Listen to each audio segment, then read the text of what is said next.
Olá, bem-vindos a mais um estudo em nosso canal Descobrindo a Espiritualidade. Vamos prosseguir estudando o Livro dos Espíritos, no capítulo destinado à análise das penas e dos gozos futuros, o capítulo 3 da parte 4 das esperanças e consolações. Nós já vimos vários aspectos sobre esse tema, em especial quanto à eternidade das penas, como a justiça divina se aplica para aqueles que infringiram as suas leis, e passamos por vários ensinamentos que também retratam qual conduta devemos ter na Terra para objetivarmos no futuro a nossa destinação espiritual. Prosseguiremos a partir das palavras de mais um espírito que vem trazer o seu conhecimento sobre as penas futuras. Desta vez começaremos com Platão. Nos diz esse nobre espírito: guerras de palavras, ainda não basta o sangue que tendes feito correr? Será ainda preciso que se reacendam as fogueiras? Discutem sobre as expressões eternidade das penas, eternidade dos castigos. Ignorais, então, que o que hoje entendeis por eternidade não é o que os antigos entendiam? Consulte o teólogo as fontes e lá descobrirá, como todos vós, que o texto hebreu não atribuía ao vocábulo que os gregos, os latinos e os modernos traduziram por penas sem fim, irremissíveis, a mesma significação. Eternidade dos castigos corresponde à eternidade do mal. Sim, enquanto existir o mal entre os homens, os castigos subsistirão. Importa que os textos sagrados se interpretem no sentido relativo. A eternidade das penas é, pois, relativa e não absoluta. Vejam que Platão já traz todo o ensinamento primordial para compreendermos o porquê dos textos bíblicos trazerem a expressão eternidade das penas, ou de penas irremissíveis que não é possível remir, perdoar. A linguagem, o vocábulo utilizado pelos hebreus não corresponde aos mesmos vocábulos utilizados pelos gregos, pelos latinos, pelas traduções que vieram após a vinda de Cristo, além do desvirtuamento, muitas vezes, das palavras. Então, para compreendermos essas expressões, quando dizem que as penas são eternas, devemos considerar os vocábulos dos hebreus e como essa tradução não corresponde com fidelidade à ideia do castigo divino. Nos ensina Platão que o sofrimento sempre existirá enquanto houver mal. Enquanto existir o mal, existirá castigo, existirá sofrimento como consequência desse mal. Importa que os textos sagrados, diz ele, se interpretem no sentido relativo, por isso, a eternidade das penas não deve ser interpretada no sentido absoluto. Chegue o dia em que todos os homens, pelo arrependimento, se revistam da túnica da inocência, e desde esse dia deixará de haver gemidos e ranger de dentes. Então vejam que ele repete a ideia: quando evoluirmos, não haverá mais penas. Logo, as penas não são eternas, logicamente. Limitada tendes, é certo, a vossa razão humana, porém, tal como a tendes, ela é uma dádiva de Deus, e com o auxílio dessa razão, nenhum homem de boa fé haverá que, de outra forma, compreenda a eternidade dos castigos. Vejam que Platão nos pede que sejamos racionais, como Kardec foi, pela racionalidade, pela razão dada por Deus, que é uma bênção, apesar de ser uma razão limitada pela nossa imperfeição, temos inteligência suficiente para perceber que as penas não são eternas. Ninguém de boa fé pode aceitar essa ideia. Penas eternas, pois que seria necessário então admitir-se por eterno o mal. Veja o raciocínio de Platão. Se as penas fossem eternas, o mal seria também eterno, o que não é verdade. Somente Deus é eterno e não poderia ter criado o mal eterno. Do contrário, forçoso seria tirar-se-lhe o mais magnífico dos seus atributos, o soberano poder. Olha só que raciocínio, hein? Se Deus é soberanamente bom e justo, soberanamente poderoso, como poderia criar o mal eternamente? Porquanto não é soberanamente poderoso aquele que cria um elemento destruidor de suas obras. Por isso o mal é temporário, e o mal não tem o mesmo poder do divino. Humanidade, humanidade, não mergulhes mais os teus tristes olhares nas profundezas da terra procurando aí os castigos. Chora, espera, espia e refugia-te na ideia de um Deus intrinsecamente bom, absolutamente poderoso, essencialmente justo. Por isso, dizemos no Espiritismo que basta analisar as propriedades do divino para percebermos que as penas eternas não fazem sentido, para percebermos que somente com a reencarnação é possível progredir, para percebermos que todos sofrem por uma causa anterior. Analise-se as propriedades do divino e chegamos às conclusões do Espiritismo. Deus não pode ser soberanamente justo e poderoso se criasse o mal eterno, ou se criasse o castigo eterno, porque o castigo eterno pressupõe o mal eterno também. Esses foram os ensinamentos de Platão. Sigamos ouvindo a espiritualidade. Gravitar para a unidade divina, eis o fim da humanidade, eis o objetivo da humanidade. Gravitar para a unidade divina, sermos um com Deus, como Cristo dizia. Para atingi-lo, 3 coisas são necessárias: a justiça, o amor e a ciência. 3 coisas lhe são opostas e contrárias: a ignorância, o ódio e a injustiça. Interessante esse quadro de analisarmos as 3 coisas contrárias a Deus, a unidade divina, e as 3 coisas necessárias para a integração com Deus. Justiça, amor e ciência nos integram a Deus. Vejam como a ciência tem que andar de mãos dadas com o amor, com o bem, com a caridade, senão não evolui. Da mesma forma, as 3 coisas contrárias à unidade divina, ignorância, ódio e injustiça, enquanto não buscarmos o conhecimento, enquanto cultivarmos o ódio e a injustiça, não nos integraremos com o divino.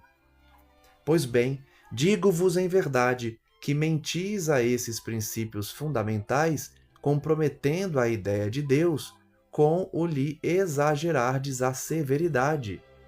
Ou seja, esse Espírito está nos ensinando que quando colocamos um Deus que aplica penas eternas, nós estamos comprometendo a ideia de Deus, um Deus justo, um Deus bom, porque excessivamente severo. Duplamente a comprometeis, deixando que no espírito da criatura penetre a suposição de que há nela mais clemência, mais mansuetude, amor e verdadeira justiça do que atribuís ao ser infinito. Vejam, a ideia das penas eternas nos pinta a ideia de um Deus injusto, de um Deus que não tem os atributos infinitos de amor e justiça verdadeira. É por isso que nos tempos em que vivemos, o Espiritismo nos traz respostas que a Igreja não pôde dar, quando negou a reencarnação, quando afirmou sobre a eternidade das penas, a criação dos demônios eternamente maus. Todos esses dogmas nos trazem um Deus injusto, que não coaduna com a racionalidade. E o Espiritismo vem então esclarecer: não há penas eternas, não há demônios eternamente maus criados por Deus assim. Não há evolução sem reencarnação. Destruís mesmo a ideia do inferno, tornando-o ridículo e inadmissível às vossas crenças, como o é aos vossos corações o horrendo espetáculo das execuções, das fogueiras e das torturas da Idade Média. Então temos que abolir esses dogmas em nossas mentes mesmo, não acreditando em tudo aquilo que vai de encontro à sabedoria divina, à eterna bondade. Tudo que for contrário à justiça e à bondade soberana do Pai não pode ser verdadeiro.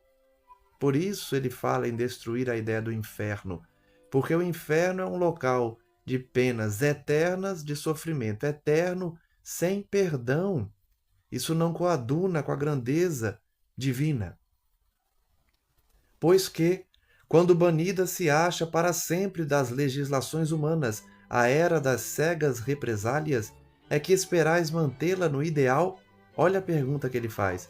Se a nossa lei humana evolui e não admite mais as penas de tortura, de morte cruel, como admitir que as leis divinas poderiam aceitar essas mesmas ideias?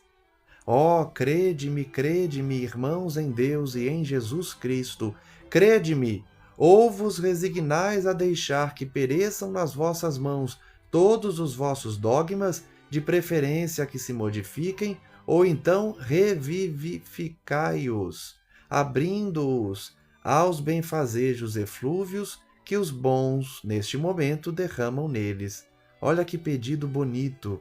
Ou abandonemos os dogmas, ou alteremos esses dogmas para ajustá-los à verdade, revivificando-os, ou seja, fazendo uma nova leitura dos dogmas para ajustá-los à verdadeira bondade divina, à verdadeira justiça divina, ouvindo os bons que derramam sobre essas ideias novas concepções mais acolhedoras ao entendimento que se tem de Deus.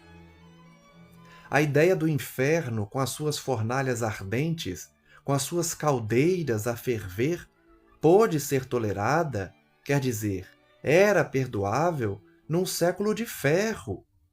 Porém, no século XIX, não passa de vão fantasma, próprio, quando muito, para amedrontar criancinhas. Vejam, a evolução da razão, não se admitindo mais a ideia de um inferno com seus caldeirões, com seus lagos ardentes, sempre a queimar as almas perdidas, eternamente condenadas ao suplício. Esse cenário de inferno eterno não coaduna com o renascimento das ideias, com as idealizações do iluminismo, em que o espiritismo nasceu, inclusive. Hoje serve para assustar crianças, crianças mentalmente, no sentido de leitura moral das ideias divinas, das verdades eternas. Crianças no sentido de não conseguirem interpretar a verdade e aplicarem dogmas antigos. E mesmo estas crianças, crescendo um pouco, logo deixam de crer nela, nessa ideia absurda. Se persistirdes nessa mitologia aterradora, engendrareis a incredulidade. Ou seja, quando as igrejas, os apóstolos da Igreja Católica, os sacerdotes pregam o inferno, a eternidade das penas, eles espalham mais incredulidade do que temor. Hoje em dia as pessoas não têm mais medo de uma ideia absurda. Elas passam a não acreditar nelas. Por isso, esses dogmas trazem incredulidade. Mãe de toda desorganização social, porque uma sociedade que não crê em Deus, ela se desorganiza. E para não crer em Deus, essas ideias absurdas precisam ser abolidas, a fim de que as pessoas tenham um sentimento mais racional perante o divino e possam acreditar num Deus verdadeiramente justo e bom. Tremo entrevendo toda uma ordem social abalada e a ruir sobre os seus fundamentos por falta de sanção penal. Olha só que interessante essa expressão. O espírito que escreveu essa mensagem diz que treme quando imagina a sociedade se desfazendo por ausência de sanção penal, de punição.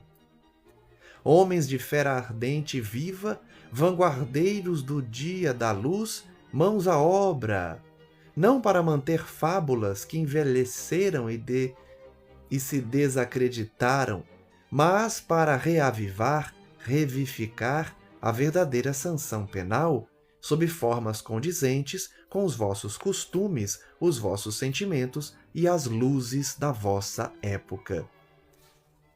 Nos pede, então, esse Espírito que tenhamos a razão a nos acompanhar nessa era para abandonarmos os dogmas e ajustarmos as ideias de Deus conforme a sua sabedoria eterna. Ele prossegue: quem é com efeito o culpado? É aquele que, por um desvio, por um falso movimento da alma, se afasta do objetivo da criação, que consiste no culto harmonioso do belo, do bem, idealizados pelo arquétipo humano, pelo homem-deus, por Jesus Cristo. Então ele está dizendo de quem é a culpa? É aquele que se desviou dos ensinos de Cristo, dos ensinos verdadeiros de Cristo. Que é o castigo? A consequência natural derivada desse falso movimento. Uma certa soma de dores necessária a desgostá-lo da sua deformidade pela experimentação do sofrimento. O castigo é o aguilhão que estimula a alma pela amargura a se dobrar sobre si mesma e a buscar o porto de salvação. Ele está explicando o que é o castigo. O que é a expiação? É tudo aquilo que faz a alma refletir sobre o que fez, a tomar desgosto pelo que fez, a tomar desgosto por sua própria deformidade e, por consequência, se arrepender e mudar e buscar formas de reajustar-se. Por isso existe o castigo, é a consequência natural do erro. A expiação é a consequência da atitude errônea que optamos realizar pelo exercício do nosso livre-arbítrio. Quantas vezes falamos aqui, Deus respeita o livre-arbítrio. O livre-arbítrio é soberano, porque Deus não interfere, a não ser que o seu livre-arbítrio irá interferir na vida de outros que não merecem sofrer aquilo que você pretende impor a elas. Aí há intervenção divina, mas em relação a si mesmo, Deus somente aconselha, coloca anjos em nosso caminho, mas respeita o nosso livre-arbítrio se de forma teimosa insistirmos no erro. A expiação, portanto, vem como consequência dessa insistência no erro. O castigo só tem por fim a reabilitação, a redenção.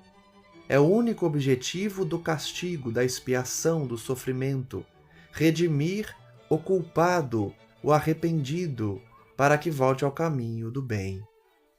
Querê-lo eterno por uma falta não eterna é negar-lhe toda a razão de ser. Essa frase final resume o ensinamento, e ela sozinha é suficiente para compreendermos que as penas não são eternas. Veja, querer penas eternas por uma falta não eterna é negar a sua razão de ser.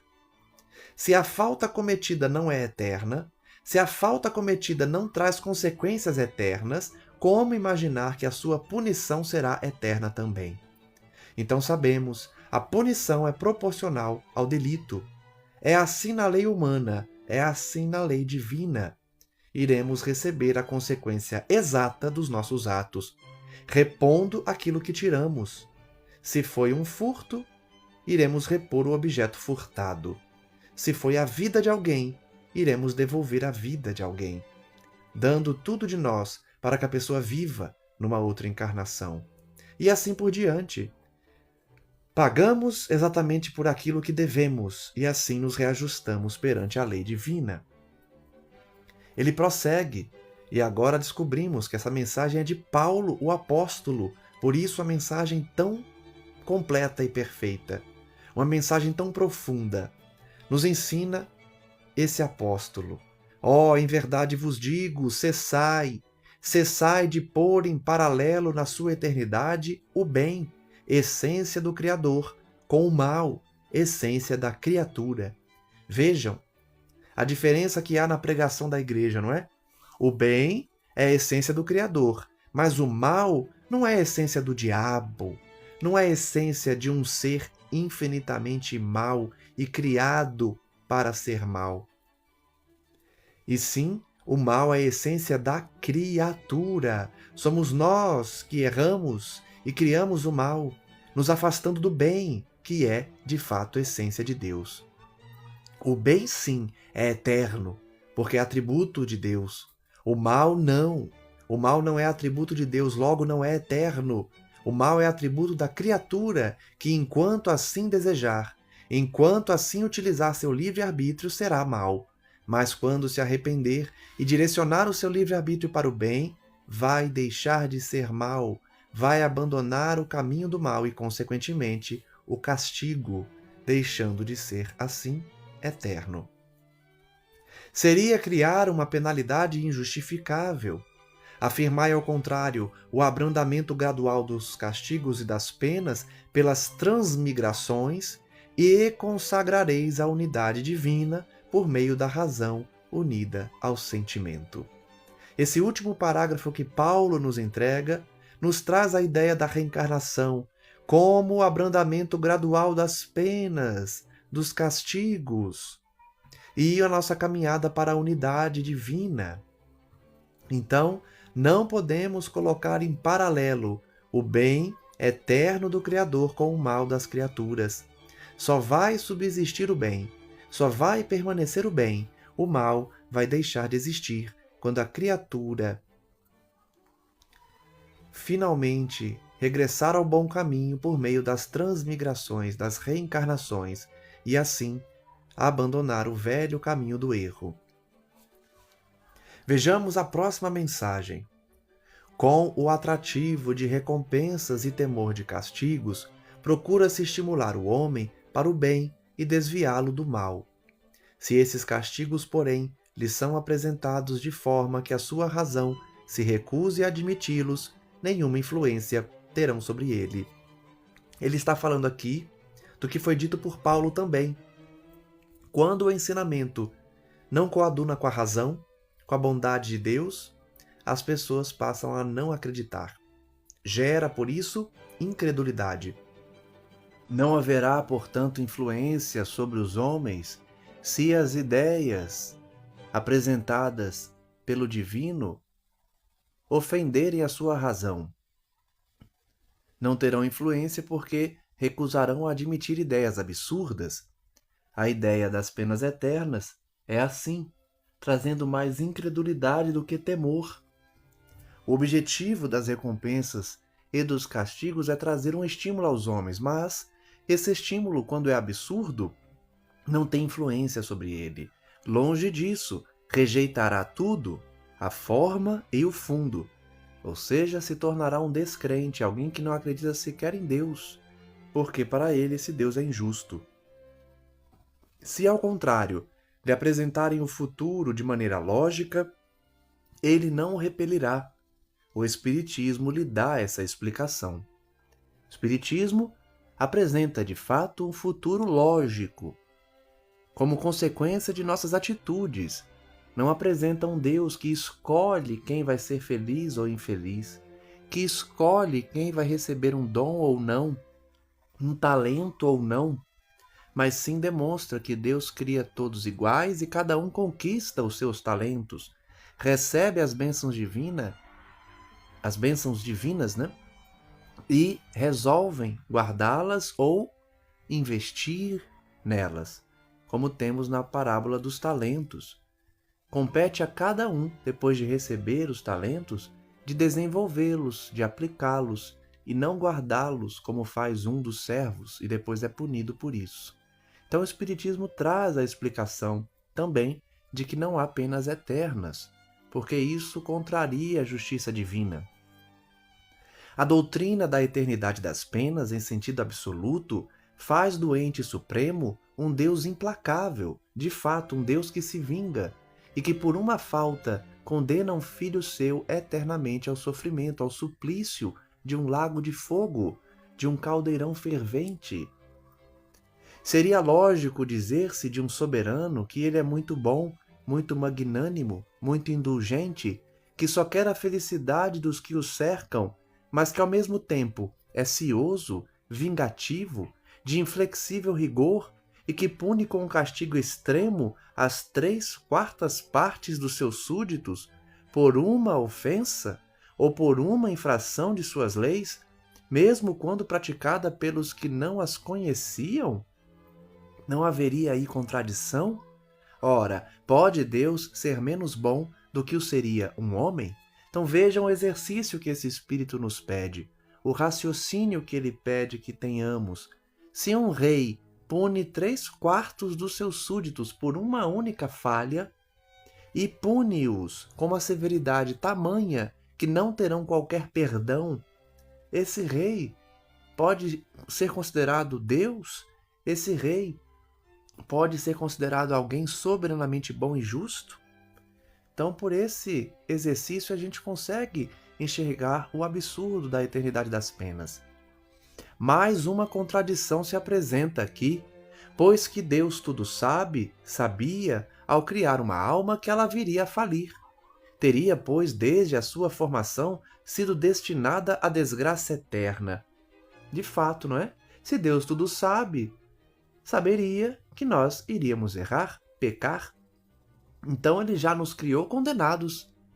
Se existisse o inferno, se existisse as penas eternas, Deus nos teria criado sem qualquer objetivo senão ao erro, a justamente essa condenação eterna. Será isto possível, racional? Com a doutrina das penas relativas, tudo se justifica. Deus sabia, sem dúvida, que ela faliria, mas lhe deu meios de se instruir pela sua própria experiência, mediante suas próprias faltas. Então, de fato, Deus sabia e sempre soube, quando nos criou, que nós iríamos errar. Mas, com a doutrina das penas relativas, nós conhecemos esse Deus que nos oportuniza a instrução por meio da experiência. Mesmo errando, Deus sabe que nós vamos evoluir. Então, as penas relativas trazem um senso muito mais racional, um Deus muito mais justo e soberano, verdadeiramente justo. Porque os seus filhos que ele sabia que iam errar, terão oportunidades de acertar e evoluir, unindo-se a ele. É necessário que expie seus erros para melhor se firmar no bem, mas a porta da esperança não se lhe fecha para sempre, e Deus faz que, dos esforços que ela empregue para o conseguir, dependa a sua redenção. Então ele sabe, mas não fecha a porta da salvação. Não expulsa e condena o filho seu eternamente ao inferno, deixando de oportunizá-lo à recuperação. E isto toda a gente pode compreender e a mais meticulosa lógica pode admitir. Menos céticos haveria se deste ponto de vista fossem apresentadas as penas futuras. Então veja que esse capítulo tem uma função importante também de apresentar as penas futuras de uma forma racional e assim, quem sabe, converter os céticos, convencer o ateu que Deus não é esse apresentado pela Igreja, um Deus implacável que condena seus filhos eternamente ao sofrimento por uma falta apenas, depois de criá-los imperfeitos. Não, Deus é justo, Deus é bom, cria os seus filhos imperfeitos para que possam evoluir, mas não cerra as portas do céu para sempre quando esse filho cai, porque sabe que faz parte da sua evolução e que ele retornará ao regaço do Pai quando devolver aquilo que tirou, ou seja, quando se lhe aplicar as penas relativas e não eternas. Ele prossegue. Na linguagem vulgar, a palavra eterno é muitas vezes empregada figuradamente para designar uma coisa de longa duração, cujo termo não se prevê, embora se saiba muito bem que esse termo existe. Nós já falamos isso em estudos anteriores, quando nos referimos aos espíritos imperfeitos, aos espíritos sofredores que vêm nas reuniões mediúnicas e dizem que estão sofrendo eternamente. São espíritos ignorantes que, apesar de estarem no plano espiritual, acreditam nas penas eternas, porque tiveram esse aprendizado quando estavam na Terra.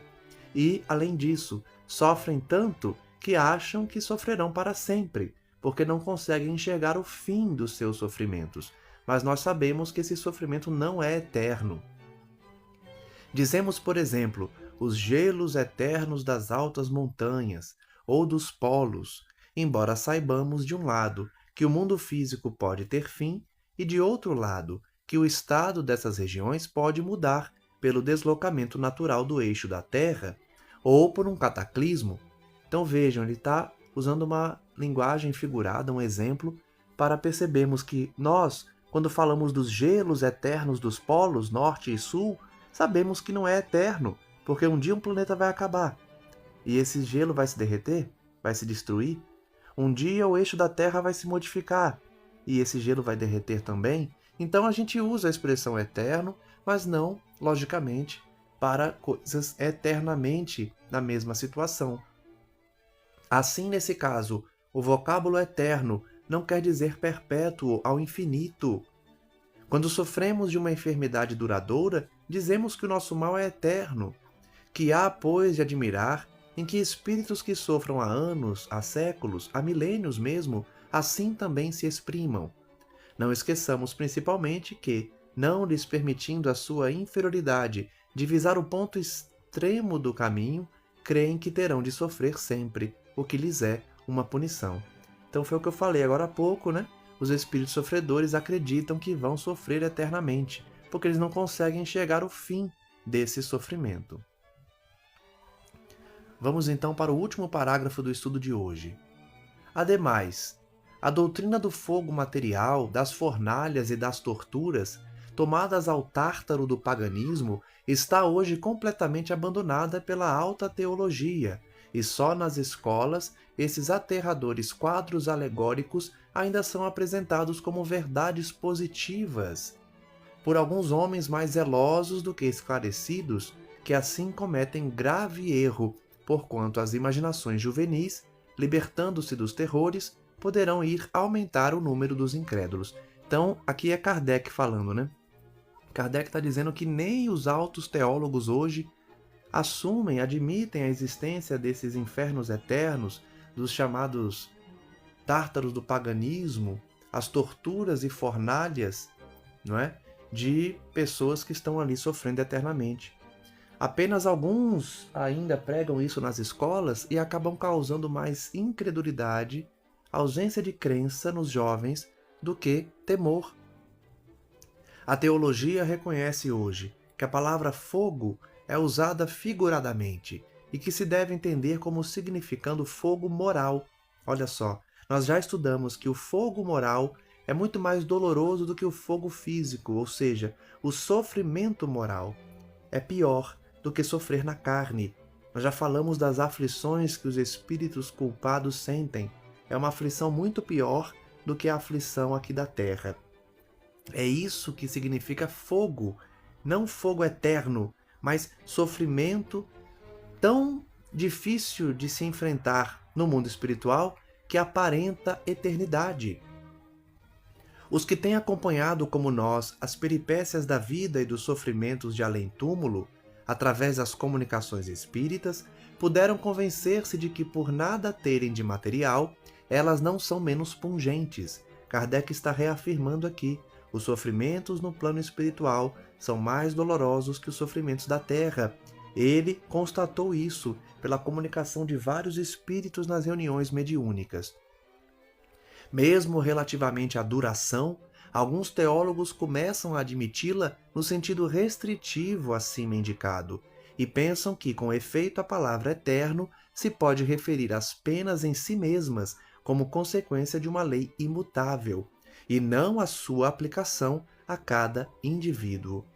Então, de fato, é eternidade no sentido de visão limitada do indivíduo que sofre, e não como uma aplicação a todos, como uma regra absoluta, uma lei imutável, em que todos que pecam sofrerão eternamente.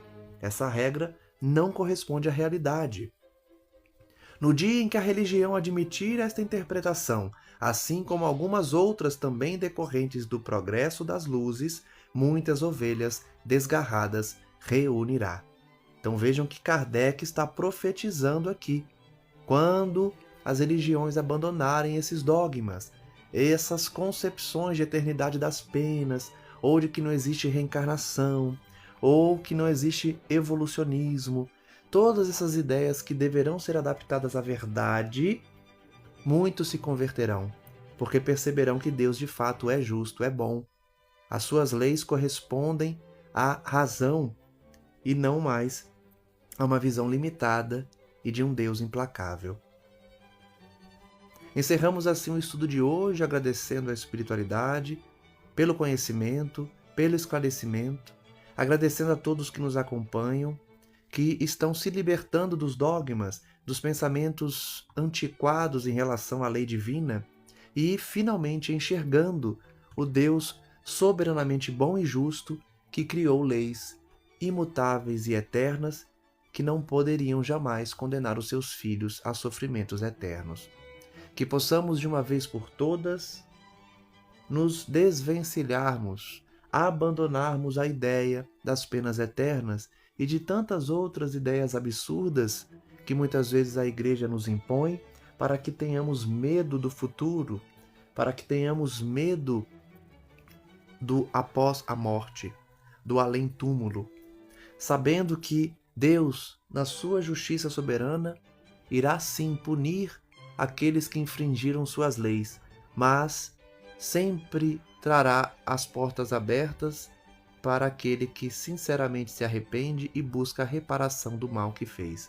Porque a nossa destinação é a unicidade com Deus, é a nossa união com o divino, e essa união não pode jamais admitir penas eternas. Agradeço a todos que nos acompanham, agradeço a Cristo Jesus por nos esclarecer, por nos trazer o estudo aprofundado das leis divinas, quando veio entre nós, reencarnando e trazendo o ensinamento puro do Pai.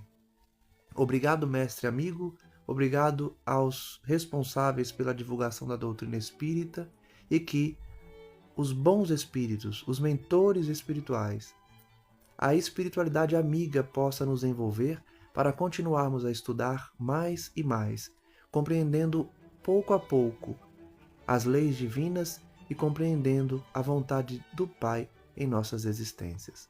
Graças damos ao nosso mestre amigo, a Maria Santíssima e a Deus, nosso Criador, hoje e sempre. Um abraço a todos e até o próximo estudo.